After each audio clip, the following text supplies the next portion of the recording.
Hola chicos y chicas, nosotros somos el grupo Arguedas, estudiantes del tercero C de secundaria, y hoy vamos a entrevistar a la señora Elvira Megomera. Ella nos contará sobre la importancia de las narraciones orales para la preservación de la cultura, identidad y la memoria del pueblo. Sin más preámbulos, le presentamos a la señora Elvira Megomera. Buenos días, señora Elvira. El día de hoy nos encontramos aquí para hacerle una breve entrevista. ¿A qué edad usted recuerda haber escuchado narraciones orales o historias? Cuando vivía con mi abuelita desde la edad de los 5 años, cuando yo iba al jardín. Desde muy chiquitita ya me contaban los cuentos. ¿Quiénes se la relataban? En esos tiempos mi abuelita. Ya cuando fui creciendo más, ya mi papá era el que me contaba los cuentos. ¿Cuál de las historias que escuchó le gustaba más o le parecía más interesante? De todas las historias, la que me gustaba más era la aventura. ¿A qué tipo de público suele relatarle esas historias y en qué ocasiones? Yo les cuento a mis hijos en reuniones cuando tenemos familiares, porque ahí nos involucramos, porque a varios a la vez que nos han contado ese cuento, parece que fuera de familia, casi todos se la sabemos, y se les relata así, en reuniones familiares mayormente. ¿Qué siente usted al contar estos cuentos o historias? Recuerdo mi infancia, también siento emoción por aquellos años cuando me contaban, y siento que cuando les cuento a ellos, siento que como que estoy recordando como si fuera pequeña yo también. ¿Nos podría contar una historia que escuchó en su infancia o en su adolescencia? Un cuento que le contaba a su abuela o a su padre. Mira, son varios cuentos, pero les contaría de la Minjula, ¿no? Es el más cortito. Ya mira, les voy a contar el cuento de la Minjula. El cuento de la Minjula consta de que una pareja de esposos trabajaban en el campo, vivían ahí, eran muy felices. Al pasar el tiempo, la esposa se enfermó, pero tenían 3 niños, 3 pequeños hijos en esa época. Cuando la señora falleció, la enfermedad les ganó bastante, no podían curarle ya. Contaba mi papá de que la señora murió y al morir quedaban huerfanitos los chicos. Entonces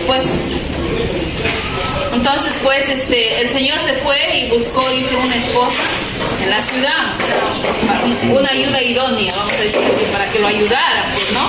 Pero dice que en los primeros meses la señora era una linda señora, trabajaba, ayudaba, pero al mismo tiempo dice que cuando lo miraba al señor, ella lo trataba muy bien a los chicos, y cuando el señor se iba al campo a trabajar, los pegaba, los maltrataba, no les daba de comer, es más, les daba mala vida. Entonces cuando los muchachos iban creciendo, dice que le preguntaron, o sea, el papá, cada vez que el papá llegaba, los niños dice que lloraban al abrazar al papá al atardecer del día. Y el papá, preocupado, les preguntó qué es lo que pasaba. Entonces dice que un día la niña perdió el miedo y empezó a contarle al papá todo lo que estaba ocurriendo. Pero la señora dice que la madrastra se molestó mucho porque le dijo, no estás contento con lo que yo le cuido a tus hijos, ¿no? Entonces el señor no quería perder ni el amor de sus hijos ni el amor de la madrastra. Así que la señora ahora se enojó más y dice que lo escondía la comida bien alto donde los chicos no pudieran alcanzar para que no les compartiera, ¿no? Entonces un día dice que la señora lo logró convencer a este señor para que vaya y abandonara a sus hijos en una montaña. Bien ahí en la montaña, pero la madrastra sabía que ahí en la montaña había una bruja muy malvada que le decían, o sea, el apodo que le habían puesto en el pueblo era la Minjula, ¿no? Porque dice que siempre se les robaban niños y se les desaparecían. Entonces todos decían que la Minjula robaba pequeños en esa época, ¿no? Entonces ella sabía que al lugar donde se iban a botar en la montaña le iba a comer la Minjula. Entonces le convenció, y el señor dice que al día siguiente pues se puso a listar todo para llevarlo a los chicos a botarles a la montaña. Pero la madrastra dice que fue una mujer muy inteligente, preparó su fiambre para los chicos para que vean hasta dónde les va a sobrevivir.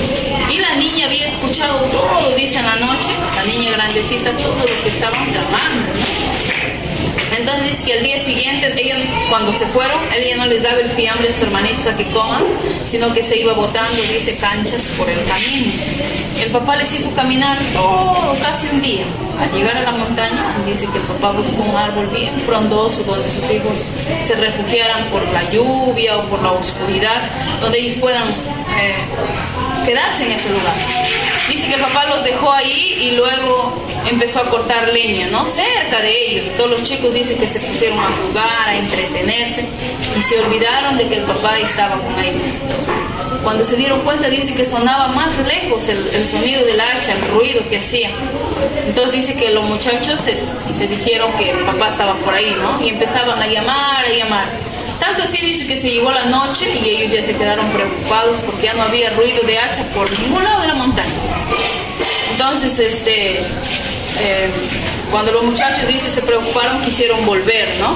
Y empezaron a caminar para regresar a la casa. Pero dice que en el camino sus canchitas que habían botado, o sea, sus señales para regresar ya no había. Las comido las hormigas, quién sabe los pájaros, no sabemos qué le pasó, ¿no? Pero ya no había la cancha. Dice que los muchachos se durmieron ahí de miedo, aterrorizados. Les agarró el sueño y al día siguiente empezaron a buscar cómo salir de aquel lugar de la montaña. Dice que no podían salir, ¿no? El papá dice que estaba preocupado en su casa, pero menos regresar a buscar.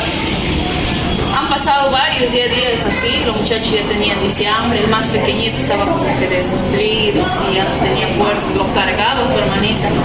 La desesperación hizo, dice, que ellos se treparan a un árbol bien alto para poder mirar a qué dirección poder salir del bosque. Dice que cuando estaban en el árbol pudieron contemplar el humo que salía de algún lugar y ellos pensaron, pues ahí hay gente, ¿no? No exactamente pensaron que era casa, pensaron que había personas que estaban quemando, claro, pero ya existía gente, ¿no? Alguna señal. Entonces dice que ellos bajaron y caminaron en esa dirección. Pero se dieron con una sorpresa porque cuando llegaron, dice ahí, era una casa grande, muy grande. Y por una parte había una ventana y que salía la chimenea y era ese humo grande. Y ese humo no era de lo que cocinaba la bruja normalmente, sino era el humo de un horno que ella tenía, ¿no? Entonces dice la historia que la señora era fea, ¿no? Por eso pusieron Minjula, ¿no? Era una bruja malvada que hacía hechicerías con animales, tenía toda clase de animales. Y dice que tenía un ojo tuerto, ¿ya? Tenía una lora muy gigante que la lora hablaba por ella. Entonces dice que un día, ese día mientras ella estaba preparando de sus tortillas, los muchachos tenían mucha hambre, que el más pequeñito empezó a agacharse por debajo y a robarle las tortillas donde la señora le colocaba. Y la lora dice que le decía, por el ojo tuerto te roban el pan. La bruja ya sabía lo que estaba pasando, ¿no? Pero dice que ella no quería alarmarle a los chicos porque a ella le gustaba comer niños. Y ya que han venido hasta su casa, entonces no los corrían, ¿no? Dice que ellos se alimentaron así, se pasaban la tortilla y se la comieron, ¿no? Después dice que la chica dijo, pero como no nos dice nada, dijo la niña, hay que juntar más para guardarlo, ¿no? Y dice que la bruja empezaba a amasarlo a las tortillas así en sus nalgas y la ponía al mesón donde se preparaba. Entonces dice que en eso dice que los chicos han robado las tortillas, están a punto de irse y la lora decía, ¿no? Por el ojo tuerto te roban el pan. Esa es la parte que me gustaba más cuando era niña, ¿no? Entonces dice que la señora se dio cuenta y empezó a decirles, no se vayan a ir, chicos. Acá tienen espacio, tienen todo. ¿De dónde vienen? Y les empezó a preguntar lo que había pasado con ellos. Y los niños le contaron todo y la señora se compadeció de ellas y los puso en casa y los chicos se confiaron de eso. Pero la señora tenía otras intenciones. La intención era de comerlos uno por uno, poco a poco. Entonces empezó a darle su cuarto, su estadía a los chicos y ahí estaban, ¿no? Pero dice que al pasar los días la bruja se iba y los tocaba sus deditos y ya estaban gordos, ¿no? Para poder comerlos. Entonces, dice que un día el pequeño se había dado cuenta y su hermanita le había dado una cola de rata para que esa cola de rata lo enseñara cada vez que la bruja le preguntaba o lo tocaba, ¿no? Entonces dice que ellos vivían de miedo de eso. Un día dice que la bruja preocupada decía, pero yo les doy de comer todos los días y no se dejan ni abrazar ni marcar estos chicos para poder tantearlos si ya están gorditos. Entonces los niños sabían que la bruja comía. Sabían porque ese horno que humeaba, dice eso, todas esas que ella tenía su centro de donde preparaba todo eso, por eso estaba la escalera listo, su perol, todo eso tenía, ¿no? Ellos sabían eso y tenían miedo. Entonces dice que un día llegó el día donde la bruja le iba a comer a su hermanito más pequeño de la bruja. Y dice que la niña le ayudaba incluso pues a la bruja a preparar todo lo que necesitaba, lo necesario. Entonces ese día justamente dice que la bruja decidió comerse a su hermanito. Pero a ella no le decía nada. Entonces dice que ella ayudó a preparar el perol, dice que tenían un perol bien grande, donde tenían harta candela para que se caliente y había una escalera grande, que los muchachos subían como que a amarrar algo y de ahí se caían al perol, pero dice que el proceso era que los niños caían al perol, se pelaban, los pelaba y luego, o sea, tenía la facultad de que los niños mueran de esa forma, mas no los degollaba, no les mataba, porque ahí dice que afectaba parte del cuerpo de los muchachos. Entonces, dice que lo dijo a la niña, ahora sí súbete y destapa el horno de arriba para que la calentura desfogue del horno, ¿no? Y dice que la niña decía, yo no puedo, pero ella desde niña con su otro hermanito dice que habían tramado hacer eso, ¿no? Entonces con el hermanito más grande. Entonces dice que decía la bruja, súbete nomás, yo te voy a agarrar, sube. Y la niña decía, no puedo, enséñame qué es lo que voy a hacer cuando subo arriba. Porque dice que el vapor de lo que hervía ese perol era fuerte. Entonces dice que la bruja se subió y cuando la bruja estaba arriba dice que le dice, así tienes que subir, le explicaba, dice la niña de abajo, así vas a subir, vas a mover esto. Ahora vas a sacar la tapa, dice que en lo que la señora bruja se suelta de lo que estaba agarrada para destapar una tapa del horno que desfogaba por ahí. Dice que la niña con el niño empujaron la escalera porque era pesada. Dice que empujaron la escalera y la señora se cayó, la bruja se cayó, la minjula se cayó al perón y empezó a gritar, la minjula gritaba desesperada, que le ayuden y nadie le ayudó y ahí se murió la minjula. Cuando la minjula muere ahí, los niños dicen que la taparon, la quemaron, echaron bastante candela y se destruyó todo ese espacio. Pero se quedaron con la otra parte que era de la casa y vivían tranquilos. Ya no había nadie más que les molestara, se quedaron a vivir ahí. Al pasar el tiempo dice que ellos empezaron a descubrir parte por parte de esa casa. Y cuando entraron, dice, al cuarto de la bruja malvada, encontraron, dice, un espacio como un cajón, pero era en la tierra. La cavaron, dice que ahí había mucho dinero que tenía la niña. Entonces la niña y su hermanito, dice que ellos pensaron en regresar a casa y contarle a su papá, pero no sabían cómo regresar, en qué lado del lugar estaban. Así que pasaron más días, investigaron y encontraron, dice, un mapa por donde la bruja sabía movilizarse y salir a la ciudad. Y ellos dicen que cuando salían fuera de la casa, todo era monte, no sabían por dónde, pero el jefe dice que el camino era bien camino de herradura, así, finito, así como las hormigas que tienen su camino delgadito, así. Entonces dice que ellos avanzaron por ese camino, avanzaron y de ahí luego llegaron a un camino bien ancho donde toda la gente ya sabía transitar. Dice que de esa manera llegaron a su casa, sorprendida la madrastra, dice que les esperó muy contenta. Sí, dijo, vaya, ella había pensado que los chicos se habían muerto, que había pasado tiempo, ¿no? Pero no fue así, dice que los muchachos querían conversar con su padre para contarle todo lo que había pasado. Entonces dice que ellos reclamaron a la madrastra por lo que les había hecho. Según la madrastra, ella pensó que los chicos nunca se enteraban de lo que había pasado.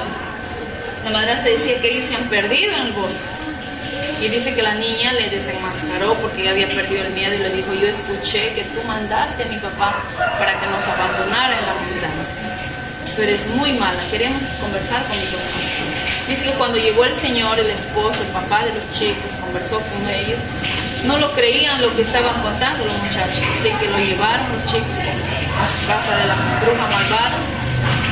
Y ahí recién dice que el señor y la madrastra pudieron comprobar las cosas que les había ido a los muchachos bien, ¿no? Porque en realidad la malvada bruja quería que ellos murieran y se acabara todo, pero fue a lo contrario. dice que a ellos se les fue muy bien y encontraron mucho dinero. Entonces ese dinero dice que los muchachos compartieron con su papá y se olvidaron de los rencores, de lo que les había abandonado, de todo eso, ¿no? Incluso dice que con toda la madrastra se fueron a vivir en ese lugar y toda esa parte del bosque empezaron a cuidarlo para ellos. Así que el cuento nos quiere decir que nunca nosotros debemos olvidarnos de las personas a quienes, de dónde venimos, ¿no? De dónde proveímos. Por ejemplo, hay hijos que crecen, una vez que crecen se van lejos y se olvidan de sus padres.